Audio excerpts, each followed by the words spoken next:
Qeveria shqiptare do nënshkrojë marrëveshjen e bashkëpunimit në fushën e industrisë ushtarake me kompaninë italiane Fincantieri. Marrëveshja mes kompanisë italiane dhe shoqërisë shqiptare të industrisë ushtarake Kajo parashikon prodhimin e anijeve të vogla dhe të mesme fillimisht për forcat armatosura të Shqipërisë dhe më pas për eksport në tregjet ndërkombëtare. Kryeministri Edi Rama e cilësoi marrëveshjen si moment të rëndësishëm për të ardhmen e sigurisë dhe ekonomisë së vendit. Kjo marrëveshje është një lajm shumë i mirë për të rinjt, për vajzat dhe djemtë e shkollës industriale të Vlorës, të cilët do të jenë të parët që do të kontaktohen dhe do të ftohen për të marrë pjesë në një rrugë formimi të përshtatur për të qenë nesër dhe jo në një të ardhme të largët, por në një të ardhme shumë të afërt pjesëmarrës të kësaj shoqërie të re ekselence në territorin e tyre.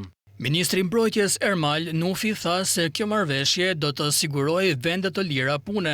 Në planin e biznesit që ne kemi së bashku me Fincantieri që nënshkruhet sot dhe formalizohet përmes kësaj marrëveshje, rreth 400 persona do punësohen në këtë kantier të ri, i cili është një gur themeli vetëm për prodhimin industrial, por edhe për punësimin e të rive dhe të rejave për një teknologji të fjalës fundit që do zhvillohet në Vlorë.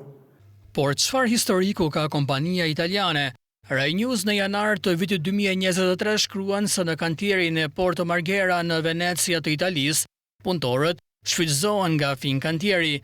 Media italiane shkruan për 13 dënime për personat që rekrutonin punëtorët me gjithsej 17 vite burg, ndërkohë që mbi 2 milion euro konfiskuan nga 7 kompani që vepronin si nën-kontraktor. Rai News shkruan për nën-kontraktime të dyshimta, paturime fals, punëtor të huaj që paguheshin 5 deri në 6 euro në orë për 12 orë punë, pa pushime dhe të gatshëm të bënin gjithçka për të marrë ose mbajtur një leje qëndrimi.